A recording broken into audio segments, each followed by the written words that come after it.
What's up, everybody? Welcome to episode number 37 of Level Up. I'm your host, Zach Sharps, as always, and this is Aion Online, the official review from myself. And let's get started by clicking OK and accepting the terms of agreement. And we'll go ahead and get started in this beautiful game that NCSoft created. I mean, I love this game. You guys know how I am with this game.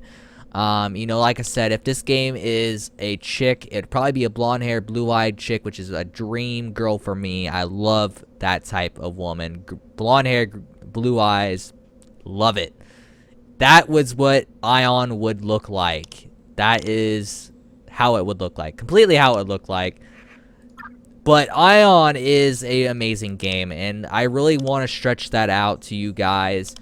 But I will go ahead in this review, tell you guys the shortcomings of Aion, why you, as an MMO gamer, may not like it, and the reasons for that. And I'll also tell you guys about many of the aspects as well, trying to keep it under 15 minutes, of course.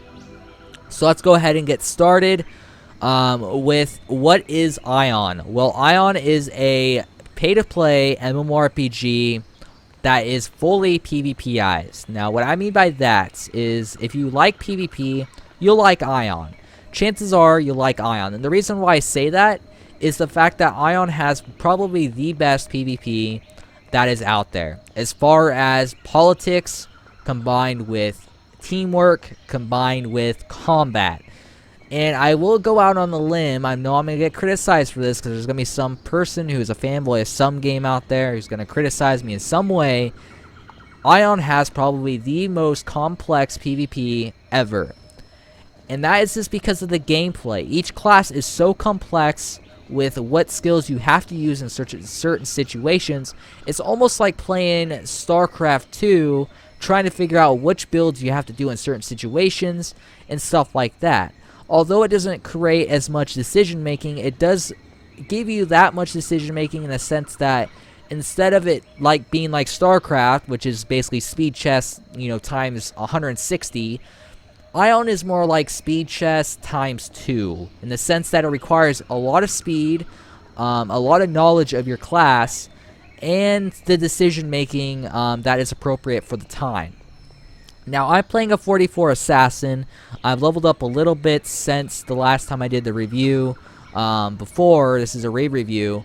And I mainly want to stretch of how awesome the PvP is in this game. There is, as of right now, no war zones as far as, like, battlegrounds. But there will be soon, as far as I know. In 3.0, there's supposed to be battlegrounds for people to go in and queue up for. So, there's going to be a lot of stuff coming out soon. There's going to be 2.8, 2.9, and then 3.0, which 3.0 is going to add player housing, which is going to be amazing. I love player housing in any game. And let's start off by the new content, Bullaria. Now, Bullaria was added a little while ago, back in, I believe, 2.0 or 2.5, with the expansion pack Assault on Bullaria, which is a completely free expansion that is very good. It adds all these new zones. It adds 1, 2, 3 different zones that will get you 5 levels up to level 55, which is a brand new level cap. And each of these zones have different forts to capture and try and team up to and trying to capture, so you guys control that land and control that fort to get those quests, to get those instances. So that's cool. There's open PvP all throughout this game. But the cool thing about Aion as well is, as you see right here, the world is split up. Now, the world is split up with Elysia right on the bottom. We have Asmodee on the top. We have the Abyss in the middle. And then on the very top, we have Bullaria. And the very bottom, we have Bullaria as well.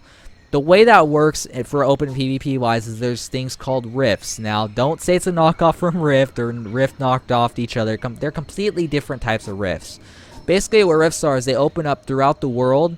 But as of late, they've added different debuffs, so you can't just go on a ganking spree. You actually are very debuffed when you go through these rifts. But basically what you do is you go through a rift, and there's a limit of how many people can go through it, at what time, and stuff like that, and what level can go through it. And basically it opens up the world for open PvP. It ports you into a random area where the rift is on the other side, and you have to find your way to villages and stuff like that from there. So basically, knowledge of the different areas is very good. So let's go ahead and look at Asmodee first. Asmodee has very good zones. I love Asmodee. It's very snowy, somewhat dark in nature, but overall a very good area. It has Brustinen, Morheim, Beluselen, Altgard, and Islagen, as well as their main city, Pandemonium, which is really awesome. Then if we go back, we go Elysia.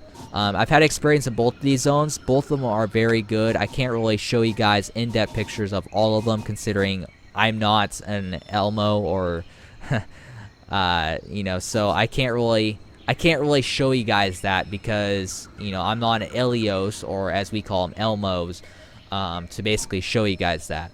So for Elysia, we have Sanctum, Poeta, Verderon, Doembos, I guess you can call it, Heron, and then Eltnan. So there's a lot of big areas in Elysia compared to Asmodee as far as scale goes. But overall, the world is somewhat linear in the sense that it's kind of small.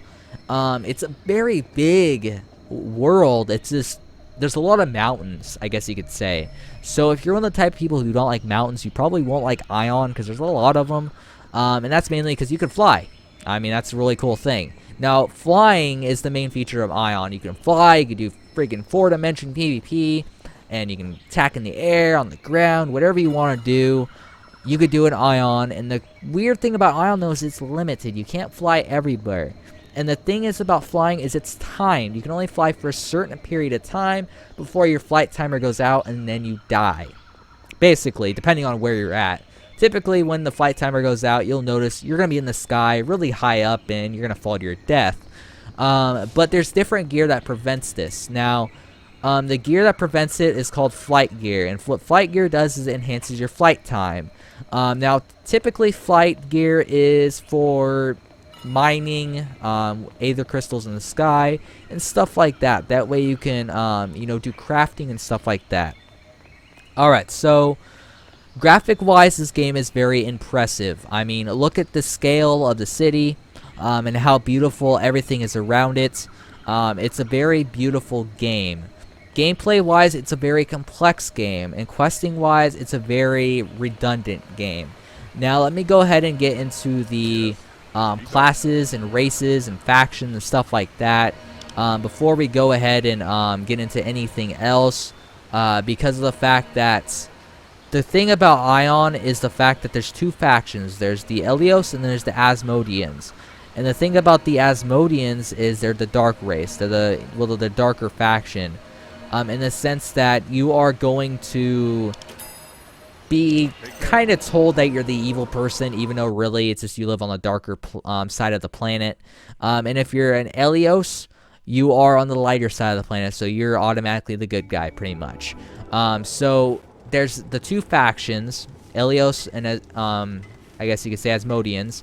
And then you have the Bular. The Bular is the third NPC-controlled race, which adds a whole new dynamic to everything because when you're in the Abyss, it screws stuff up. Typically, when you are against Bular, they're going to wreck you. They're going to steamroll you and just take you over.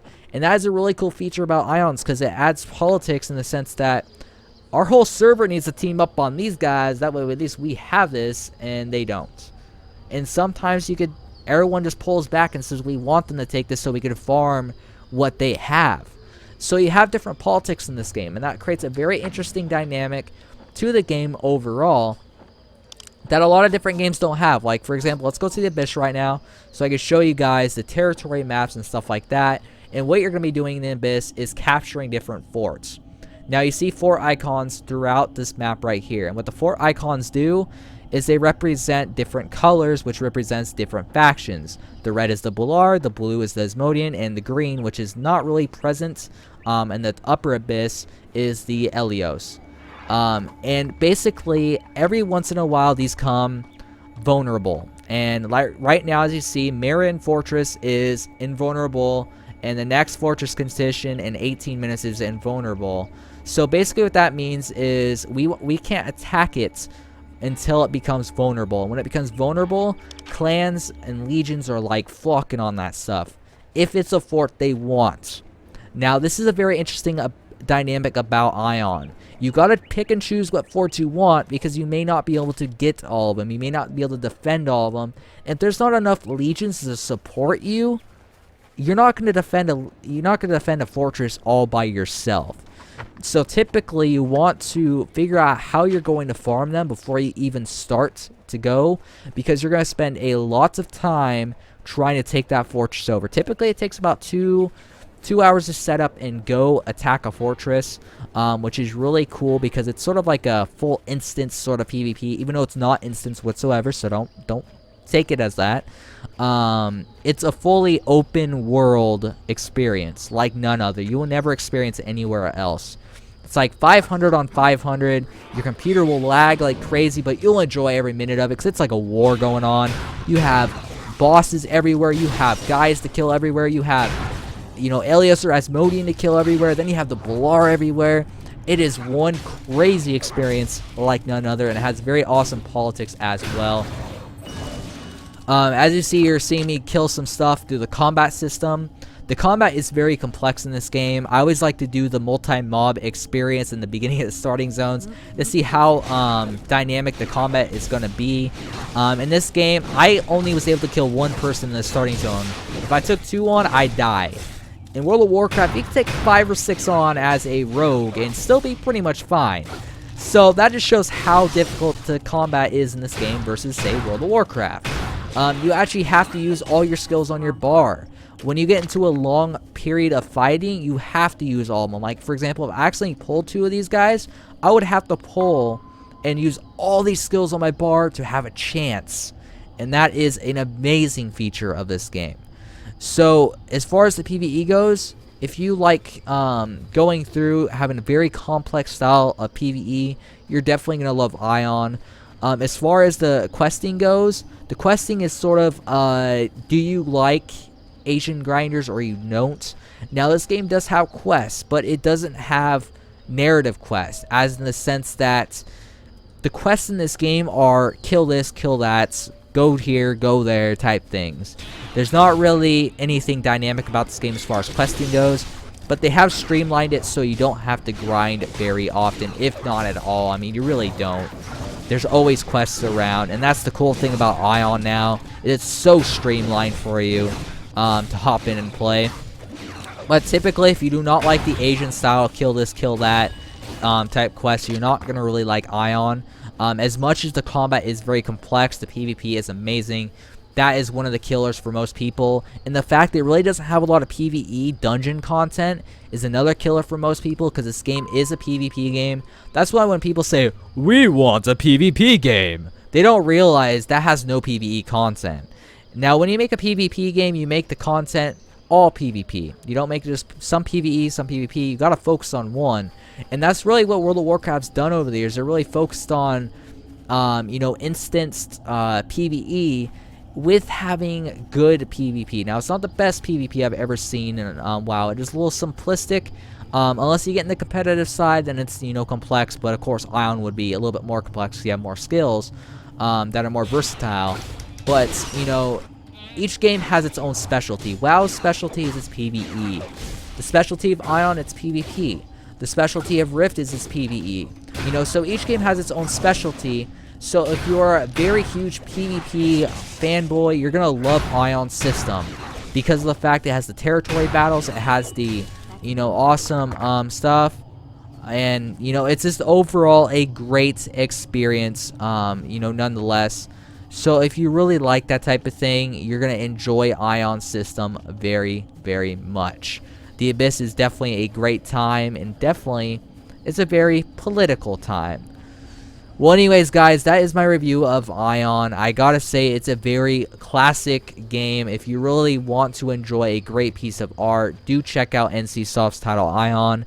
It will cost you $30 plus 1 month on top of that, so $45 overall. And then you get a month free on top of that as well. So I think you guys will enjoy this game. If you are into the Asian culture games, you definitely will enjoy it. Anyways, I'm your host, Zach Sharps. Make sure you follow me on Facebook at facebook.com/LugoEntertainment, twitter.com/Zach Sharps. This has been the review, episode number 37 of Level Up. Hope you guys enjoyed it. Make sure to comment, rate, and subscribe. And the question of the day is, Do you like Asian styled MMOs or westernized style MMOs? Catch you guys next time.